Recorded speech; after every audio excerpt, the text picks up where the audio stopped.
안녕하세요. 다정한 이웃, 다정이가 전하는 다정한 정신분석 이야기입니다. 다정한 이웃이 되어 그동안 심리상담가로서 경험한 것을 토대로 오늘도 마이클 아이건의 저서 독이 든 양분 속에 담겨있는 벌레 없는 세상이란 주제를 계속해서 다뤄보려고 합니다.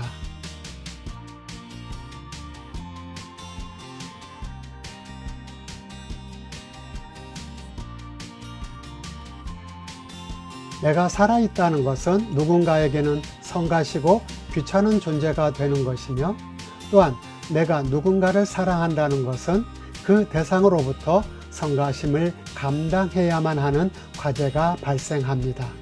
이런 사실에 대해 좀 더 깊숙이 들여다보면 놀라게 될 것입니다.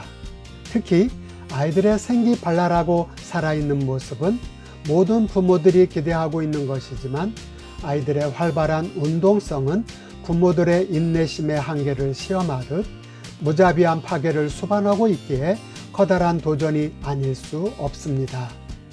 부모가 훈육을 통해 스스로 통제해 보도록 가르쳐 보지만 그 통제의 과정이 쉽지 않을 뿐더러 아이들에게는 자율성이 침해당하는 것으로 작용하기도 합니다.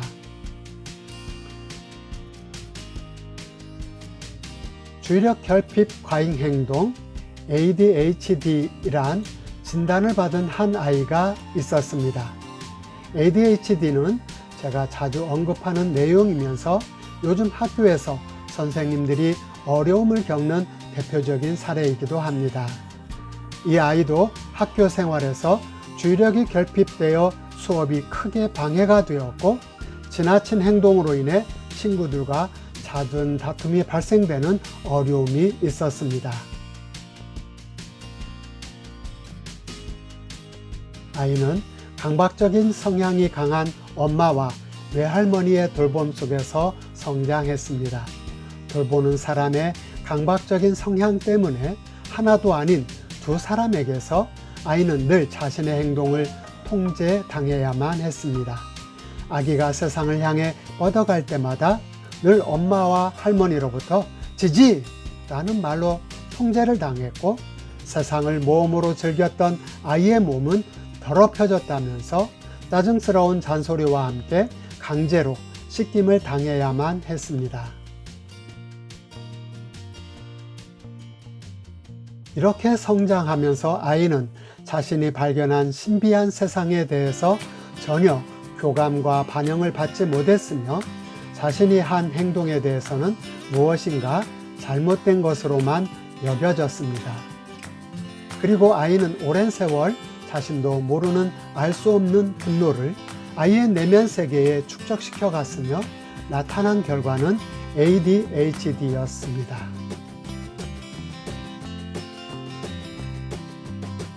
이 사례에 담긴 의미를 정신분석적으로 잠시 생각해 보면, 강박적인 부모에게는 이 아이의 생명력이 성가심 그 자체였습니다.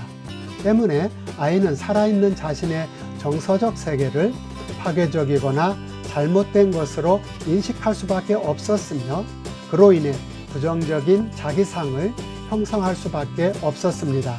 한편 강박적인 부모님은 아이의 살아있는 정서를 전혀 받아줄 수 없었고, 아이가 자신의 욕구를 파괴하는 대상, 즉 성가신 벌레로 경험했던 것입니다. 이렇게 서로 악순환이 되면서 아이의 돌봄 환경은 독으로 가득 채워져 갔고, 아이는 그 속에서 병리적인 성격을 발달시켜 갈 수밖에 없었던 것입니다. 또 한 아이를 소개해 보려고 합니다. 이 아이의 주요 문제는 무기력한 모습으로 살아가는 것이었습니다.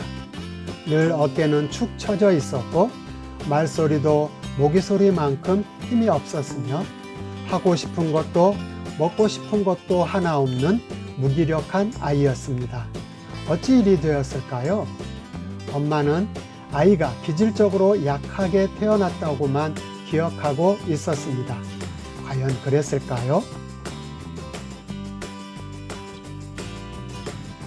어린 아기들이 태어나면서 정말 질병이나 장애를 갖고 태어난 것이 아니라면 대부분의 아기들은 생명력 있는 넘치는 에너지로 엄마에게 돌진을 합니다. 애착을 형성하는 아이의 모든 행동에는 엄청난 에너지가 담겨 있으며 세상을 향해 달려가는 아이들의 에너지는 엄마가 지쳐나가 떨어질 만큼 정말 강력합니다. 그러나 분출되는 에너지가 어떤 이유에서든 방해를 받게 되면 그 생명력은 곧 힘을 잃어버리게 됩니다.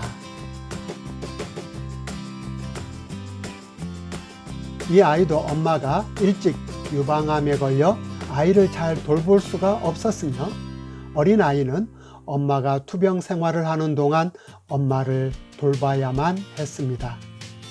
엄마가 생생하게 그리고 눈물로 기억을 하고 있었습니다. 아기는 작은 손으로 엄마 얼굴을 부여잡고 엄마 나를 봐, 엄마 웃어봐 라는 말을 했다고 합니다. 이 아이는 아무에게도 하지 못했던 숨겨놓은 비밀을 털어놓았습니다. 내가 대신 아프면 엄마가 죽지 않을 거예요. 다행하게도 엄마는 건강을 회복하였지만 아이의 생명력은 그만 잃어버리게 된 것입니다. 이제 이 사례에 담긴 의미를 좀 더 깊이 살펴보려고 합니다. 우선 아이는 엄마에게 달려갈 때마다 녹초가 되어 있는 엄마에 대하여 거절당하는 느낌을 가지게 되었습니다.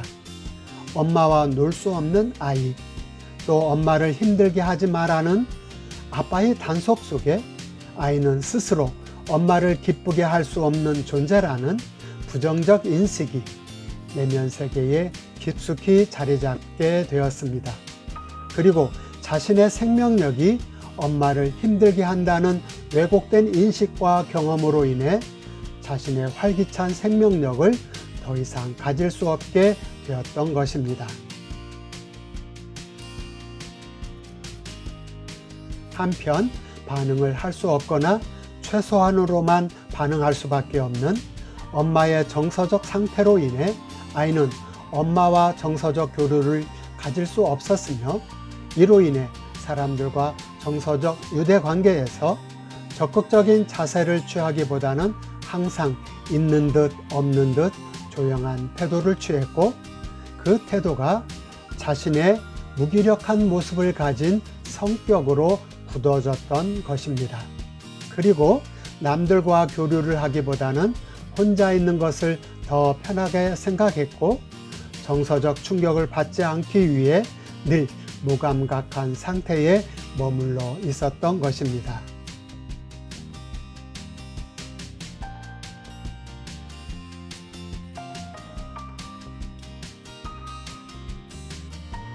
두 사례에서 살펴보았듯이 일찍부터 살아있는 정서가 반영받지 못하면 아이들의 살아있는 생기 발랄함은 파괴적이 되거나 무의미한 것으로 자리를 잡게 됩니다.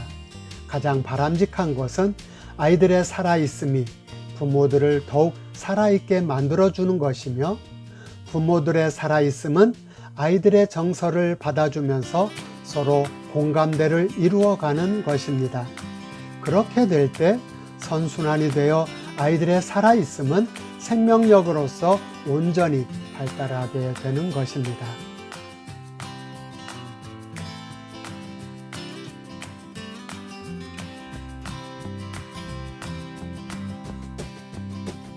부모가 아이들의 성가심을 다룰 수 있는 능력이 전혀 없을 때 아이들이 성가시게 하는 것들은 모두 의미를 잃어버리게 되고 왜곡된 형태로 발달하게 된다는 것을 알아야 합니다.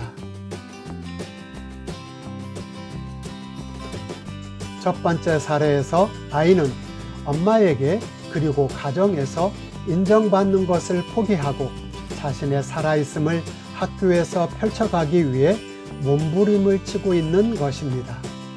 사람들은 그런 행동을 정신과적 진단과 문제로만 이해하며 받아들이고 있지만 아이는 자신의 살아있음을 잃어버리지 않기 위해 절박한 몸짓을 하고 있는 것일 수도 있습니다. 두 번째 사례에서 아이는 부모의 기대대로 속 썩이는 아이는 되지 않았지만 부모에게 인정받기 위해 자신의 살아있음을 포기하고 조용한 아이로 살아가게 되었는지도 모를 일입니다. 문제는 이렇게 성장한 아이들이 어른이 되었을 때 사람들과의 관계에서, 그리고 결혼을 하고 아이들을 낳고 가정을 꾸렸을 때 많은 부분에서 살아있음으로 교류할 수 없다는 데 있습니다. 사랑하는 사람들과 살아있는 정서를 나눌 수 없게 된다는 것입니다. 그리고 한 걸음 더 나아가 살아있음 속에 담겨있는 공격성을 감당하는 법도 어디에선가 배워야 하는데, 그런 능력은 어느 날 갑자기 시작할 수 있는 것이 아니며 경험이 축적되어 있지 못하면 실행할 수 없는 것입니다.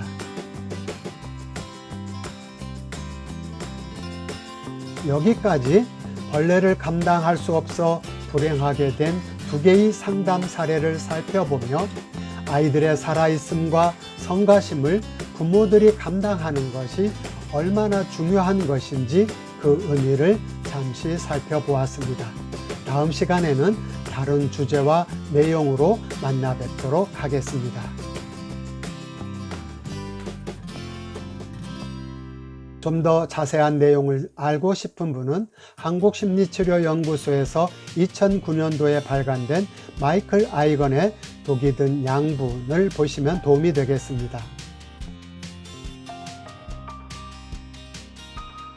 그리고 좀 더 자세한 안내와 상담받기를 원하시는 분은 대전사회복지실천연구소 홈페이지를 방문해 주시거나 메일 주소 cgy7704@mail.net으로 연락 주시면 감사하겠습니다.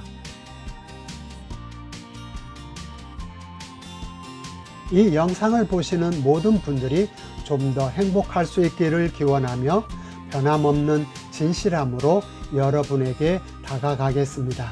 감사합니다.